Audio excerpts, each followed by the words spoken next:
Welcome back, YouTube toy lovers. I have something special today. What was last time around? Did we do Alf last time or was it something else? I can't remember, but we've had some different toys lately, right? Outside of the Transformers verse. Today is another one that is something a little outside the box. And it centers around a certain movie that came out in 1984. Going back to that mid-80s time frame, there were so many good movies that came out. Like we had around 84, we had Ghostbusters, Top Gun was in there somewhere, 85 or 86, 84, something like that.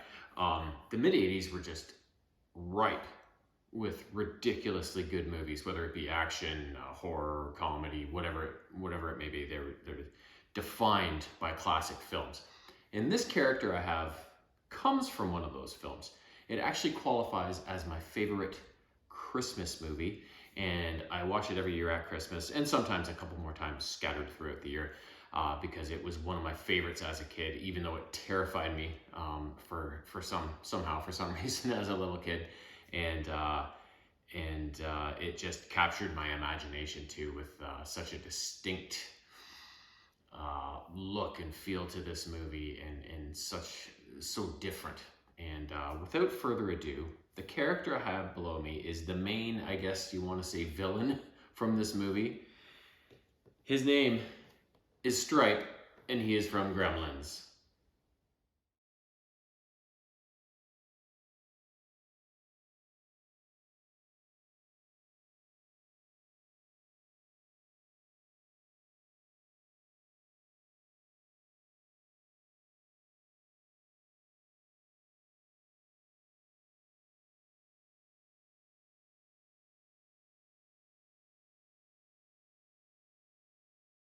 Now I'm going to warn you, going ahead, spoiler alert, I'm going to describe Gremlins.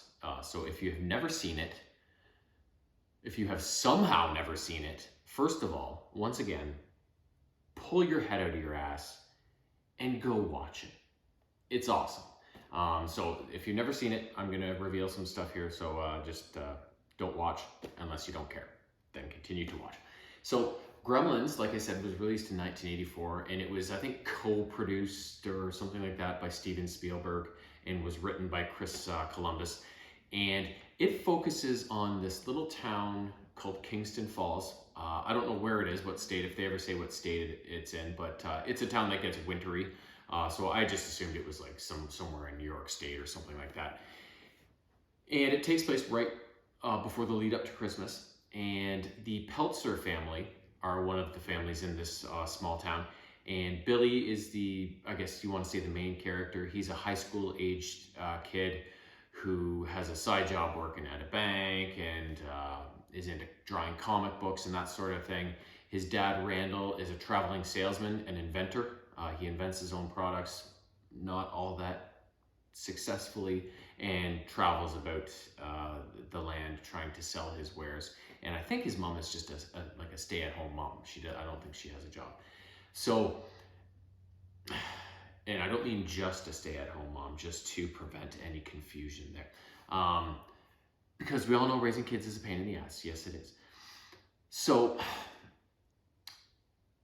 Randall, when he's out during his adventures selling all of his wares, he in whatever city he's in, he enters the Chinatown district, and he finds this small shop with all these eclectic kind of items in it. And what draws his eye is this tiny little creature, which he learns is called a mogwai, that's tucked away in this little kind of wooden box, and he's kind of singing and stuff. And so he's like, oh, I gotta have that for my son Billy. But the old man that runs the shop is like, nope, too much responsibility. You cannot have this thing. But the shop owner's grandson is like, oh. So he makes a deal with Randall afterwards, when his grandpa's out of the way, sort of thing, and he sells him to him. But when he sells the mogwai to Randall, he gives him 3 warnings. Don't let them eat after midnight. Don't expose them to bright light, and don't get them wet. Most importantly, do not get them wet. Or actually, no, I think most importantly is probably eat after midnight. But either way, both those two are very, very important. So Randall brings this mogwai home to Billy. Billy's like, oh my God, this thing's amazing. It's just this cute little creature. And soon enough, when Billy and his friend are playing with the Mogwai, a cup where Billy's keeping his paintbrushes to clean them out tips over and gets on Gizmo, which he calls this Mogwai. That's what he calls him. And when he gets wet, what happens? All these little fur balls shoot off of Gizmo, and all of a sudden we've got like a half dozen more gremlins or something like that, right? Sorry, Mogwai. And they soon discover that, you know, when they try and take a picture of him or whatever, he does not like the bright light. The flash really bothers Gizmo. But one night, after these other Mogwai are hatched from Gizmo, these other Mogwai are troublemakers. You can tell from the way they behave. So they end up setting Billy up, chewing through his alarm clock cable so it stops at a certain time, and then they start clamoring for food. Billy feeds them. The next day he wakes up, and all of the Mogwai that ate are now in this weird cocoon, slimy cocoon phase sort of thing. And he takes it to his high school science teacher, and he's like, what is this? And the science teacher is blown away. He's like, holy shit, right? So they're experimenting on it or whatever. He keeps one in his classroom. And eventually these things hatch, and what comes out of them are these kind of guys. And Stripe was kind of the leader of the bad Mogwai after they hatched from Gizmo, and he's the leader of the gremlins once they become bad and go through their pupal stage or whatever and turn into these slimy little freaks. So then the rest of the movie is just all these gremlins kind of running loose on Christmas and causing all sorts of havoc, killing people, injuring people, causing all sorts of damage across Kingston Falls. So it's basically Billy and his girlfriend, Kate, I think it is, along with Gizmo the Mogwai, trying to find a way to reverse this problem they've created by mishandling the Mogwai and then having a gremlins infestation on their hands. So an excellent movie. Old school, you know, no CGI, all puppetry and whatever. And this movie is just chock full of humor, action, adventure, and just lots of cool effects, lots of cool little creature stuff going on. And it's just, like I said, it's my favorite Christmas movie and one of my favorite movies of all time. I could watch Gremlins, basically. Anybody ever said, you want to feel like watching Gremlins?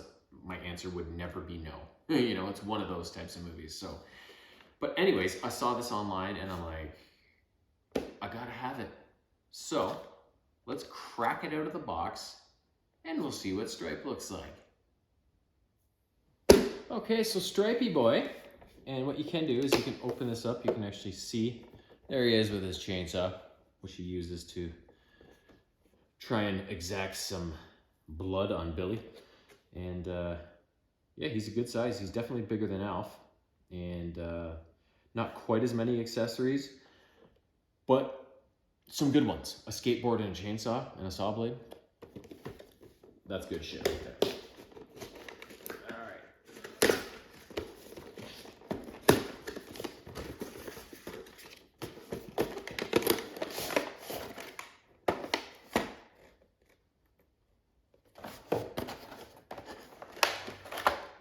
There it is.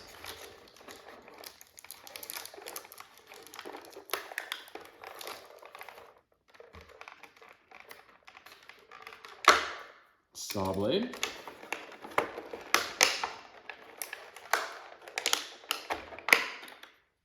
Chainsaw, which is hilarious. Skateboard.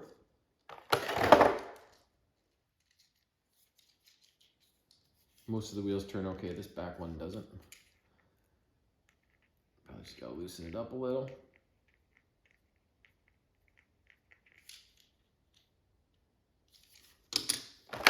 And here is Stripe.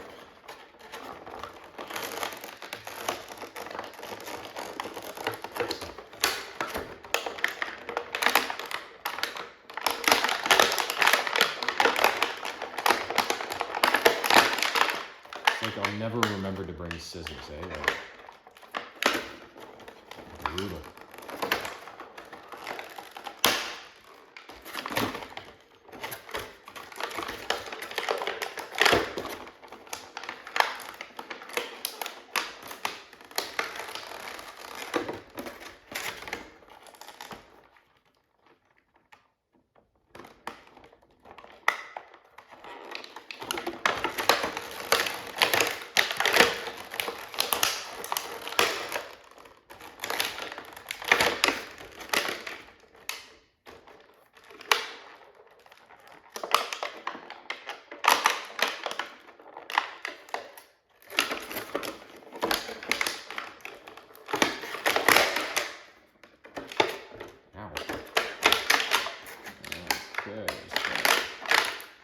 couple more. This one here, holding in the torso.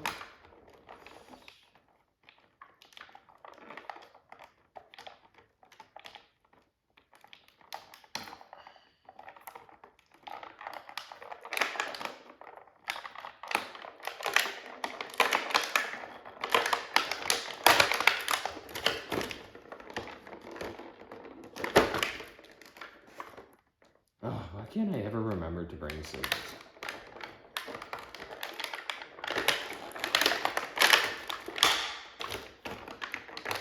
Let's just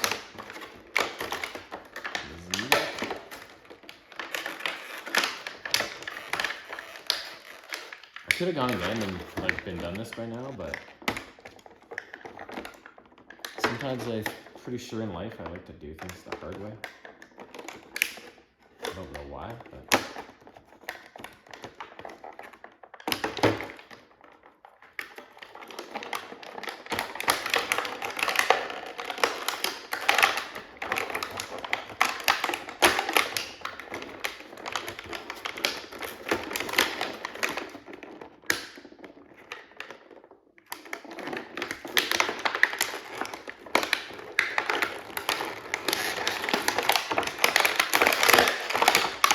there we go. Sometimes you just gotta massage it. So there he is. Mr. Stripe. Looking pretty bloody fierce. It could be a little tough to stand up given the nature of... Oh, there we go. Not too shabby, eh?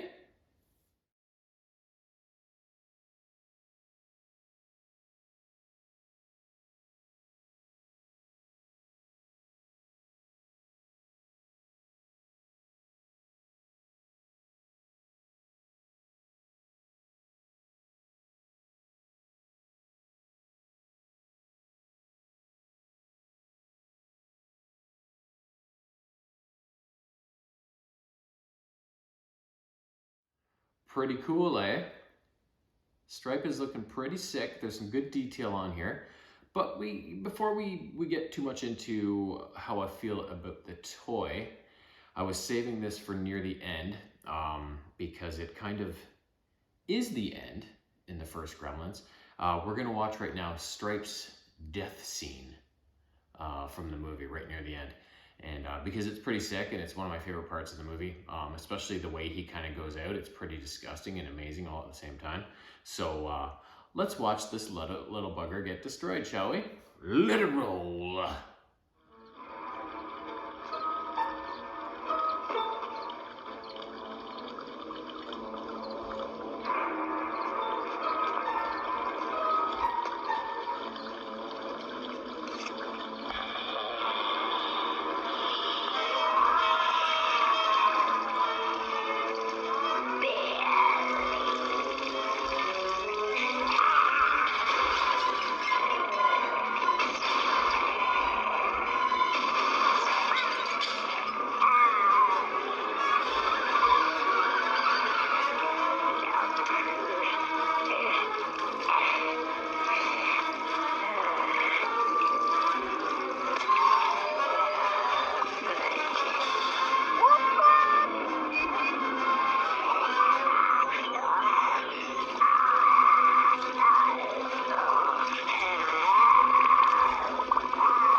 pretty cool scene, eh? Pretty cool to end a movie.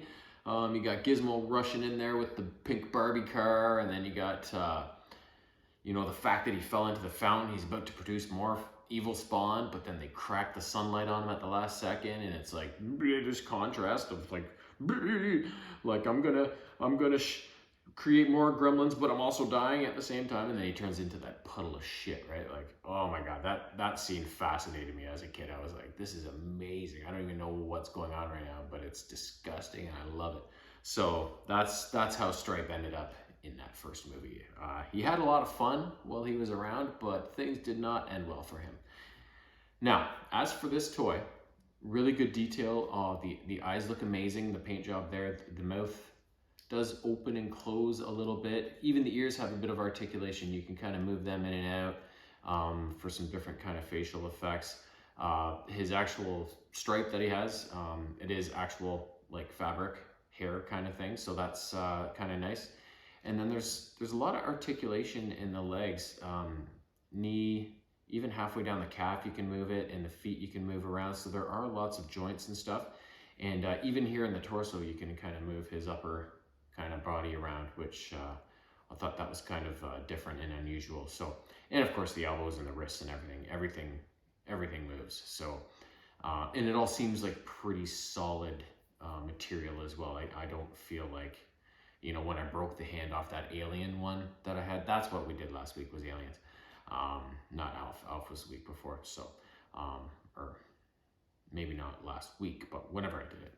So yeah, I don't feel like this one's like flimsy like that Alien Queen kind of was, right? I feel like I can play with it and I'm not gonna, risk breaking anything off of this thing. So overall, quite a solid little toy. And of course, really cool accessory, the chainsaw. It looks amazing. And the skateboard too is pretty cool. So, and the saw blade's cool as well, but these two definitely are the coolest. And yeah, overall, just really happy with this toy. Didn't cost all that much money.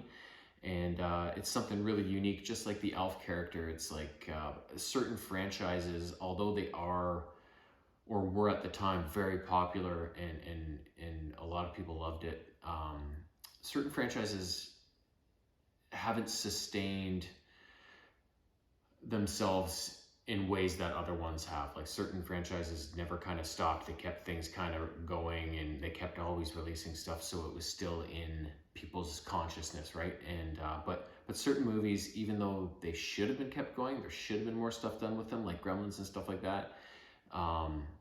There's not as much stuff out there available for them for some reason, right? So to add a Gremlins toy to my shelf is a pretty unique thing and a pretty awesome thing, considering how much I do love the movie. So this is a really fun one for me personally to add to my shelf. So we'll see what happens next week. I think next week's is going to take us to a realm that I do spend a lot of time in.